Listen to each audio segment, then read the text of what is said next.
Okay, Sharan, I'm waiting for you. Sharan, I am waiting for you. Sharan உங்களுக்காக காத்திருக்கிறேன். ஷரனுக்காக காத்திருக்கிறேன். ஷரண் உங்களுக்காக காத்திருக்கிறேன்.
Reza Shah handed over to Turkey a small territory called Little Ararat.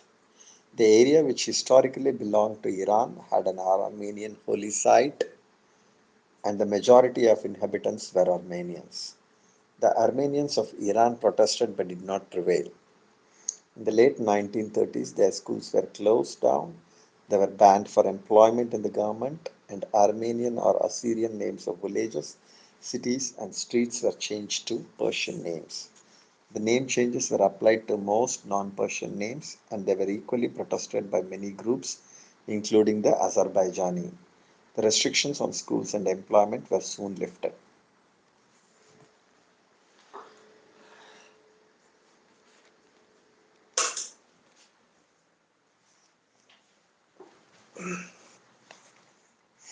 The two major Christian groups in Iran, the Armenians and the Assyrians, had divisions between them. Both groups were cautious, but the Armenians were more supportive of the missionaries, while the Assyrians in general were less willing and sometimes resented them. Missionary work and foreign penetration came hand in hand, and the Iranian government, especially Reza Shah, was aware of the two and at times acted vigilantly. Some of the restrictions applied to the Christians in the 1930s could have been a response to foreign penetration, especially in the turbulent period leading to World War II, and more specifically in response to the happenings in Russia and Iraq and the British presence in Iran. Two people watching, say hi in the live chat. My request to both the people watching this live, please say hi in the live chat.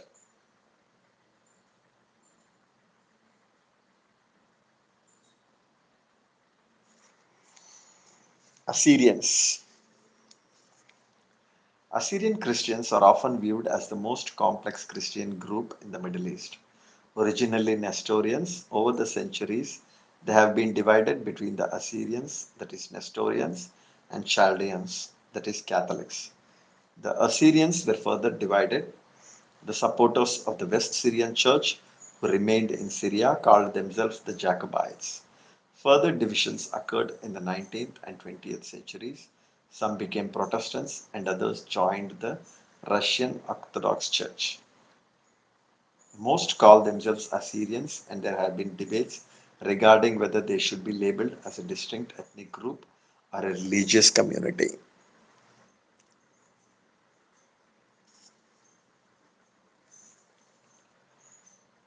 Even Iranian Assyrians make distinctions between Chaldeans and Assyrians and might refer to themselves as one and not the other. Following the constitutional revolution, they asked for two representatives in the parliament. to represent the Chaldeans and the Assyrians separately. However, the Iranian government have consistently recognized them as one group, Assyrian Christians, and assigned only one representative to the whole group. The Nestorians at the time had one diocese in Tehran, and the Catholic group had three dioceses in Tehran, Urmia, and Ahwaz in Khuzestan. The Assyrians predominantly lived around Urmia. They favored Russia, but they had no vision of an independent motherland. Both groups were at times targets of attacks by neighboring groups that used anti Christian rhetoric in their political maneuverings. The Assyrians participated much less than the Armenians in the constitutional movement and tried to stay away from political events in the country. Their integration into Iranian society was slow and they remained isolated. They were divided and internal conflicts hindered their own development. They had complex relationships with other Assyrians in the Middle East and with the Russian Orthodox Church. Prior to World War I, the Nestorian Assyrians in Iran remained under the jurisdiction and authority of the Patriarch in Iraq. Others had already converted to the Russian Church, mostly to be able to obtain Russian protection against persecution and attacks by the Kurds and Azeris, who routinely attacked Christians among other minorities. The Anglican Church and other missionary denominations had their own supporters, and internal conflicts among various denominations prevented them from electing a member to the parliament.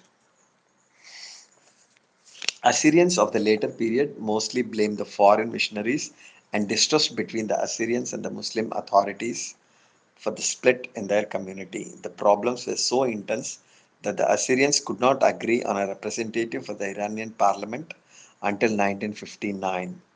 The flow of Assyrian and other Christian refugees into Urmia and Azerbaijan from Turkey in 1917-1918 increased tension among all groups with violent clashes resulting. Many Christians and Muslims perished during this period. Okay. Reza Shah was able to return calm to the area. The Kurdish leader Simku, responsible for the massacre of Assyrians, was defeated and the area came under the control of the government forces. Many Assyrians went back to Urmia and Azerbaijan, and missionaries resumed their activities in the area. The government recognized the potential threat of their presence in Iran. As of the 1920s, restrictions were imposed on missionary work in Iran.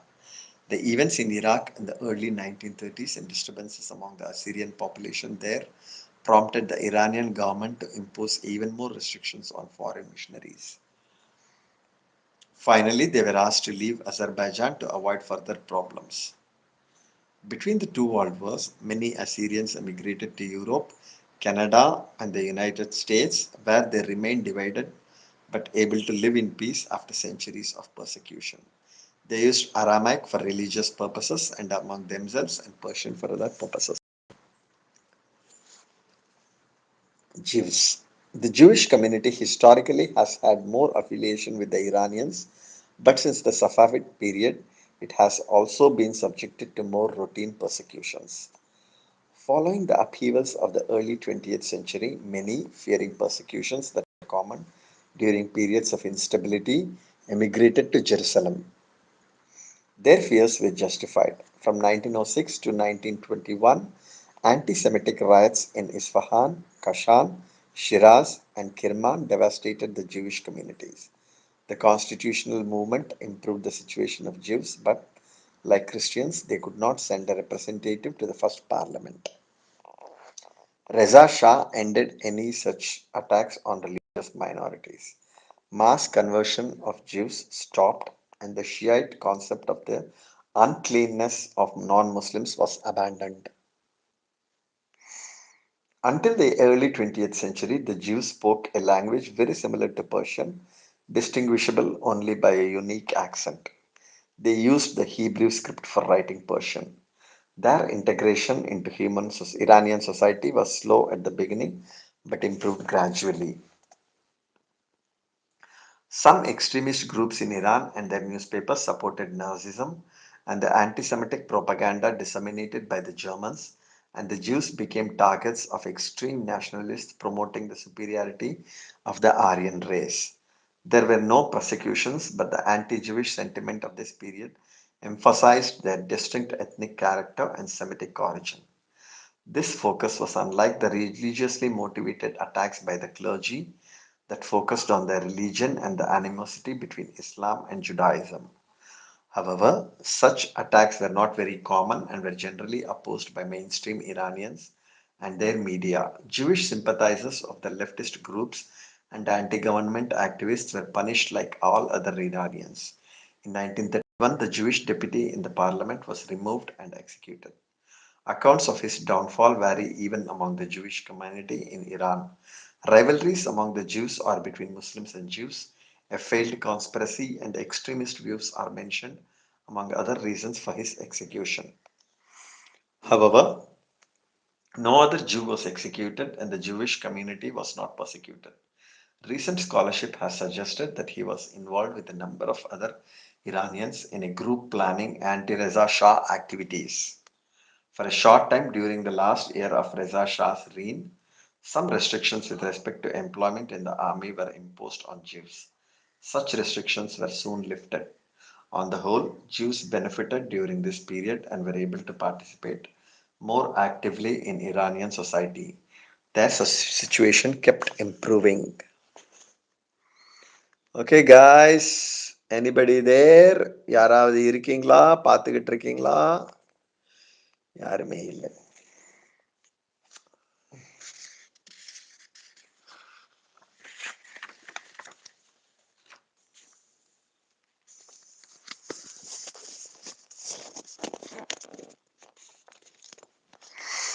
Zoroastrians. Zoroastrian intellectuals took an active part in the constitutional movement and benefited from it.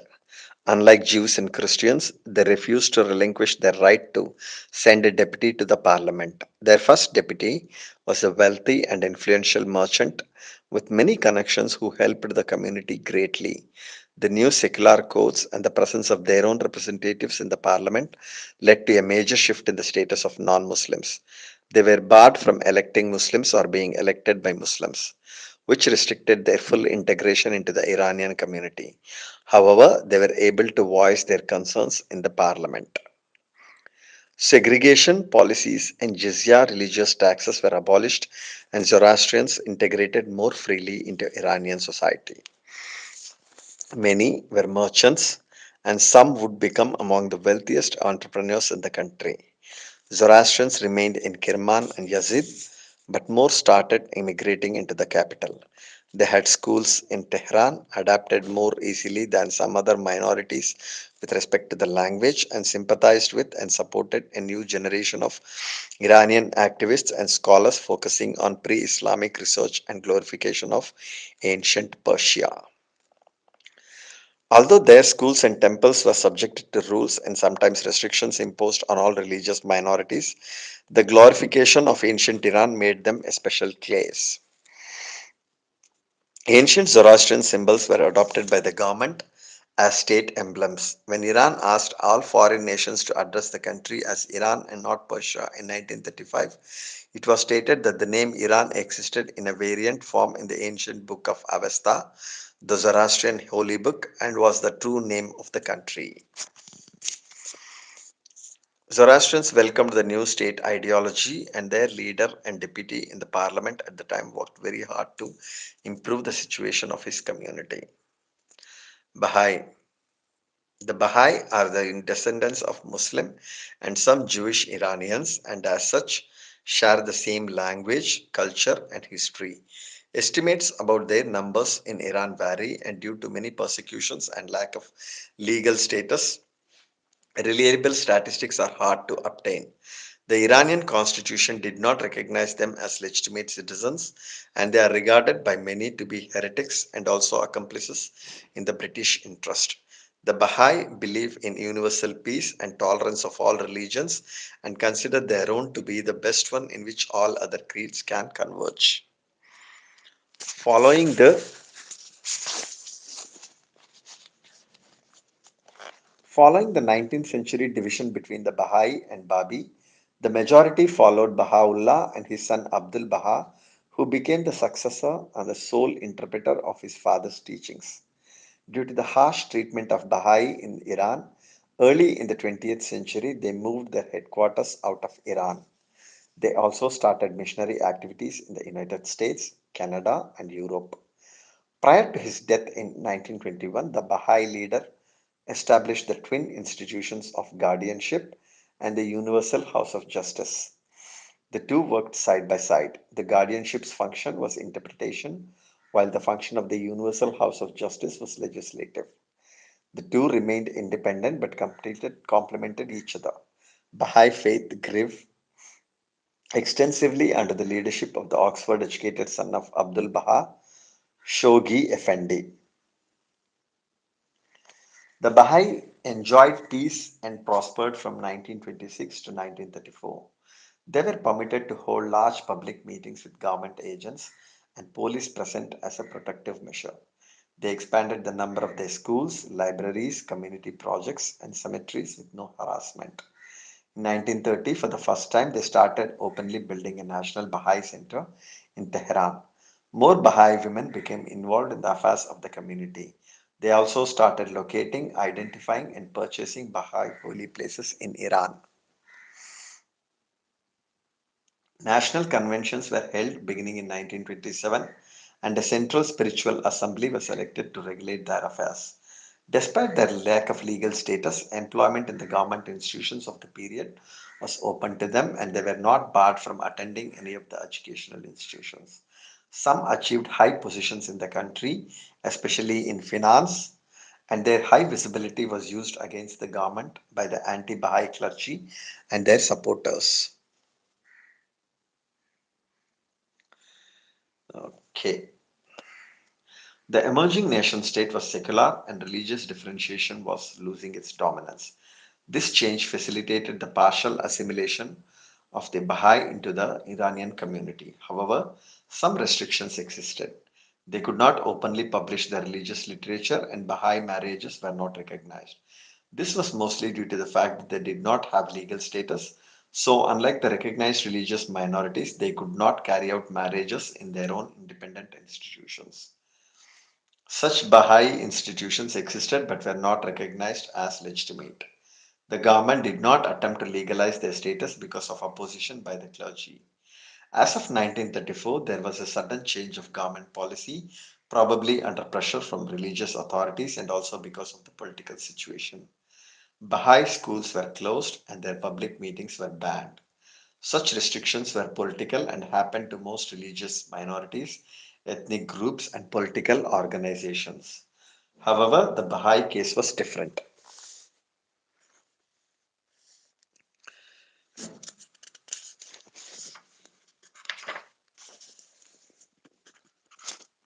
Okay, there is an image here. The image is that of snow lies on the ground in front of a domed Baha'i temple in Chicago, Illinois. Okay, Chicagoல இருக்கிற Baha'i temple. Okay.